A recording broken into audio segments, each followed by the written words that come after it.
बुद्ध कहते थे, धैर्य सबसे बड़ी शक्ति है, क्योंकि धैर्य के पीछे ज्ञान छिपा होता है। और आधुनिक मनोविज्ञान भी यही कहता है कि जो व्यक्ति अपने भावनाओं को नियंत्रित कर सकता है, उसका निर्णय निर्माण सबसे मजबूत होता है। उसका दिमाग संकट में भी साफ सोचता है, और साफ सोच हमेशा साफ सफलता की ओर ले जाती है। हमारी समस्या यह है कि हम प्रतिक्रिया देते हैं, प्रतिक्रिया में जीते हैं, प्रतिक्रिया में ही फैसले लेते हैं। कोई कुछ बोल दे, गुस्सा, कुछ गलत हो जाए, निराशा, किसी और को सफल होते देख लें, जलन, जीवन में कुछ देर हो जाए, घबराहट, और यही प्रतिक्रियाएं हमारे भीतर की शक्ति को खत्म करती हैं। अगर मैं तुमसे कहूं कि बुद्ध कभी गुस्सा नहीं हुए, तो वो गलत होगा। लेकिन बुद्ध गुस्से की जड़ को समझते थे। वे जानते थे कि गुस्सा बाहरी नहीं, भीतर का होता है, और जिसे भीतर का खेल समझ में आ जाए, वह कभी बाहरी दुनिया से नहीं हिलता। इसीलिए बुद्ध ने अपने शिष्य आनंद से कहा था, जब कठिन समय आए तब बस शांति को पकड़े रहना, क्योंकि वही तुम्हें पार ले जाएगी। घबराहट तुम्हें डुबाएगी, जल्दबाजी तुम्हें गिराएगी, लेकिन शांति तुम्हें उठाकर उस ऊंचाई पर ले जाएगी जहां तक शोर पहुंचना ही नहीं चाहता। अब जरा अपने जीवन को देखो, कितनी बार तुमने सिर्फ इसलिए गलत फैसला लिया क्योंकि तुम शांत नहीं थे? कितनी बार तुमने सिर्फ इसलिए किसी अच्छी चीज को खो दिया क्योंकि तुम जल्दबाजी में थे? कितनी बार तुमने अपने ही मन को परेशान किया क्योंकि तुमने खुद को समय ही नहीं दिया? मनोविज्ञान कहता है कि जब इंसान शांत होता है तो उसका दिमाग हाई लेवल थिंकिंग जोन में चला जाता है। उसी समय इंसान अपने सबसे अच्छे निर्णय लेता है, उसी समय रचनात्मकता बढ़ती है, उसी समय इंसान का आत्मविश्वास मजबूत होता है, और उसी समय इंसान अपनी जिंदगी की दिशा तय कर पाता है। और अगर तुम ध्यान से देखो तो दुनिया के ज्यादातर महान लोग, चाहे बिजनेस में हो, आर्ट में हो या स्पिरिचुअलिटी में, सबके अंदर एक चीज कॉमन मिलती है, अंदर की शांति।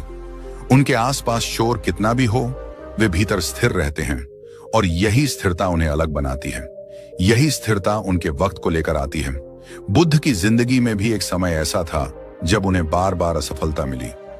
ज्ञान की तलाश में जंगलों में भटकना, कठोर तपस्या, शंका, असमंजस, ये सब उनकी यात्रा का हिस्सा थे। अगर वे अधीर होते तो शायद आज दुनिया उन्हें बुद्ध के नाम से नहीं जानती, लेकिन वे शांत रहे, और जब सही समय आया, सत्य उनके सामने प्रकट हो गया। ये बात तुम्हारी जिंदगी पर भी लागू होती है। शायद अभी चीजें बहुत मुश्किल लग रही हैं, शायद लोग तुम्हें समझ नहीं रहे, शायद तुमको लगता है कि तुम बहुत पीछे रह गए हो, लेकिन याद रखना, पीछे रह जाने वाले वे होते हैं जो हार मान लेते हैं। शांत रहने वाले कभी नहीं हारते, वे बस अपने वक्त का इंतजार करते हैं, क्योंकि जब तुम शांत होते हो तो ब्रह्मांड तुम्हें वह सुनाता है जो भागते हुए लोग कभी नहीं सुन पाते। शांति तुम्हारा रडार है, शांति तुम्हारा मार्गदर्शक है, शांति तुम्हारा हथियार है, क्योंकि ये दुनिया तेज चलने वालों की नहीं, सही दिशा में शांत चलने वालों की है। वक्त सबका आता है, लेकिन केवल उनका जो अपने मन के मालिक बनते हैं। इस कहानी में तुम सिर्फ सुनने वाले नहीं हो, तुम अपने जीवन के मुख्य किरदार हो, और मैं तुम्हें ले चलूंगा उस यात्रा पर जहां धैर्य, मनोविज्ञान और बौद्ध दर्शन मिलकर तुम्हारे भीतर की रोशनी जगाएंगे। बुद्ध के जीवन में एक बात सबसे खास थी, वे कभी किसी घटना पर तुरंत प्रतिक्रिया नहीं देते थे। चाहे कोई उनकी आलोचना करे, चाहे कोई उन पर आरोप लगाए, चाहे कोई उनके सामने रोता हुआ आए या गुस्से में चिल्लाता हुआ, बुद्ध हमेशा पहले समझते थे, फिर उत्तर देते थे। ये बात साधारण नहीं है, क्योंकि मनोविज्ञान कहता है कि दुनिया के 90% लोग प्रतिक्रिया करते हैं, लेकिन 10% ही ऐसे होते हैं जो उत्तर देते हैं। और यही 10% लोग जीवन में सबसे आगे निकल जाते हैं, क्योंकि वे पल पल की भावनाओं के गुलाम नहीं बनते, वे अपने मन के मालिक होते हैं। एक बार की बात है, बुद्ध एक नगर में जा रहे थे। उनके साथ कुछ भिक्षु भी थे और सैकड़ों लोग उन्हें देखने चल पड़े थे। उसी समय एक आदमी भीड़ को चीरता हुआ आया और बुद्ध के सामने आकर खड़ा हो गया। उसकी आंखों में आग थी। उसने बुद्ध को देखते ही कहा, तुम लोगों को मूर्ख बना रहे हो, तुम सिखाते हो कि दुख खत्म हो जाएंगे, तुम कहते हो कि शांति मिल जाएगी, लेकिन मेरे जीवन में तो दुख दर्द ही दुख दर्द है। तुमने क्या बदल दिया? तुम किसे धोखा दे रहे हो? उस आदमी के शब्द झर की तरह थे। भीड़ गुस्से में थी। भिक्षु उस आदमी को हटाना चाहते थे, लेकिन बुद्ध ने हाथ उठाकर इशारा किया कि कोई कुछ न कहे। वह आदमी बुद्ध के इतना पास था कि उसका गुस्सा, उसका कांपता हुआ शरीर, उसकी टूटी हुई सांसें, सब बुद्ध साफ देख पा रहे थे।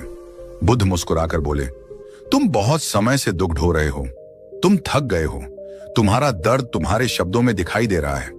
लेकिन बताओ, जो दुख तुम्हारे भीतर है, क्या वह मेरे आने से पैदा हुआ? क्या वह मेरे जाने से खत्म होगा? यह सवाल उस आदमी को अंदर तक छू गया। उसके पास कोई जवाब नहीं था। उसका गुस्सा ठहरने लगा, उसकी सांस हल्की होने लगी। यह बुद्ध का कमाल था। उन्होंने उसके व्यवहार पर प्रतिक्रिया नहीं दी, उसकी स्थिति को समझा। मनोविज्ञान कहता है कि जब कोई व्यक्ति भावनात्मक तूफान में होता है और आप उसे समझने की कोशिश करते हैं, तो उसका दिमाग धीरे धीरे शांत होने लगता है। इसे इमोशनल डिफ्यूजन कहते हैं, जहां भावनाओं का तूफान शांत होने लगता है। बुद्ध ने आगे कहा, तुम अपने दुख का बोझ इतने वर्षों से ढो रहे हो, लेकिन तुमने कभी यह नहीं सोचा कि उस बोझ को छोड़ भी सकते हो। तुम धरती में बीज बोते हो, बीज अंधेरे में होता है, मिट्टी उसे ढंक देती है, दबा देती है, पर क्या वह बीज चिल्लाता है कि मैं खत्म हो गया? नहीं, वह थोड़ा समय लेता है। वह अपने भीतर ऊर्जा जुटाता है, और जब उसका समय आता है, वह मिट्टी को फाड़कर बाहर निकलता है। तुम भी अभी अपने अंधेरे द्वार में हो, लेकिन यह अंधेरा तुम्हें हमेशा के लिए नहीं दबाएगा। तुम्हारा समय आएगा, तुम्हें बस शांत रहना है। यह वाक्य सुनकर भीड़ मौन हो गई, और वह व्यक्ति भी। बुद्ध का हर शब्द उसके भीतर कहीं गहराई में उतर रहा था। वह अपनी आंखें झुकाकर धीरे धीरे बैठ गया। बुद्ध फिर बोले, दुख इसीलिए आता है ताकि हम खुद को समझ सकें। दुख इसीलिए आता है ताकि हम अपने भीतर झांक सकें। दुख हमें तोड़ने नहीं, बदलने आता है। लेकिन तुम दुख को दुश्मन समझ बैठे, तुम उससे लड़ने लगे, जबकि दुख तुम्हें रास्ता दिखाने आया था। आधुनिक मनोविज्ञान भी यही कहता है कि संकट इंसान के लिए खतरा नहीं, अवसर होता है। लेकिन यह अवसर तभी दिखता है जब मन शांत हो। इसलिए मनोवैज्ञानिक कहते हैं, the calmer the mind the sharper the vision, यानी जितना शांत मन उतनी तेज दृष्टि। और बुद्ध ने भी यही सिखाया, मन को जीत लो, दुनिया अपने आप जीती जाएगी। फिर बुद्ध ने अपने शिष्यों से कहा, दुनिया में 3 तरह के लोग होते हैं। पहला वह जो कठिन समय में टूट जाता है, दूसरा वह जो कठिन समय में गुस्से से भर जाता है, और तीसरा वह जो कठिन समय में शांत रहता है। पहले 2 लोग खुद को नुकसान पहुंचाते हैं, लेकिन तीसरा व्यक्ति समय का इंतजार करता है, और जब उसका समय आता है, दुनिया देखती रह जाती है। वह आदमी बुद्ध की ओर देख रहा था। उसकी आंखों में नमी थी। उसने पूछा, मैं शांत कैसे रहूं? मेरी जिंदगी तो बिखर गई है। बुद्ध ने मुस्कुराकर कहा, तुम्हारी जिंदगी नहीं बिखरी है, तुम्हारी सोच बिखरी है।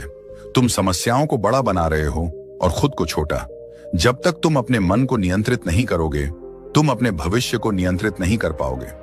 शांत रहना कमजोरी नहीं है, यह तुम्हारी तैयारी है। जिस तरह समुद्र ऊपर से शांत दिखाई देता है, लेकिन उसके भीतर जीवन की हलचल चलती रहती है, तुम्हें भी वैसा ही बनना है। ऊपर शांत, भीतर शक्तिशाली। इसी पल बुद्ध ने एक छोटी सी घटना सुनाई। उन्होंने कहा, एक बार एक आदमी नदी पार करना चाहता था। नदी उफान पर थी, पानी तेज था। वह घबरा गया। उसने सोच लिया कि वह कभी नदी नहीं पार कर पाएगा। इतने में उसने देखा कि एक पेड़ के पास एक चिड़िया बैठी है। तेज हवा चल रही थी, पेड़ हिल रहा था, शाखें कांप रही थीं, लेकिन चिड़िया शांत थी।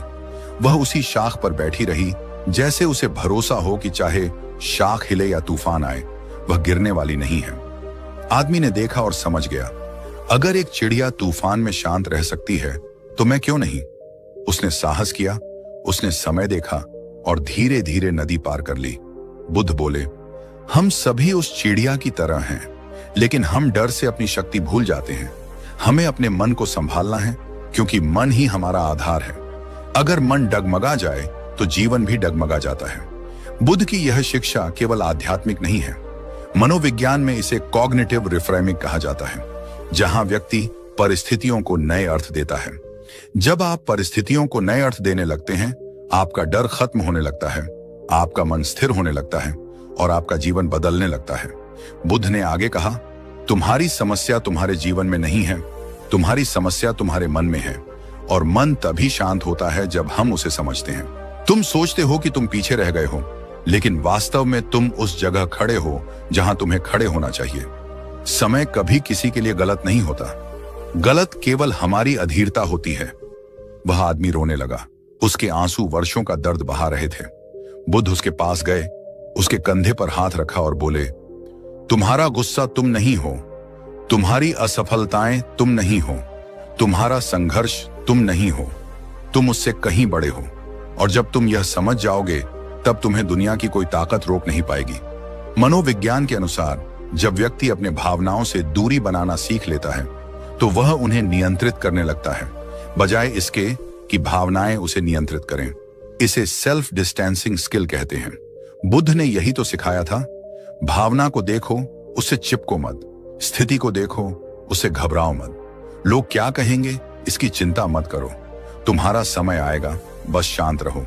बातें खत्म करते हुए बुद्ध ने भीड़ से कहा, जब तक तुम प्रतिक्रिया देते रहोगे तब तक तुम दुनिया के गुलाम रहोगे, लेकिन जिस दिन तुम शांत होकर उत्तर देना शुरू कर दोगे उसी दिन तुम अपने जीवन के मालिक बन जाओगे। भीड़ स्तब्ध थी। वह आदमी बुद्ध के चरणों में गिर गया। उसने कहा, मैंने आज जाना कि शांति क्यों सबसे बड़ी शक्ति है। मैं आज जाना कि मेरा समय आएगा।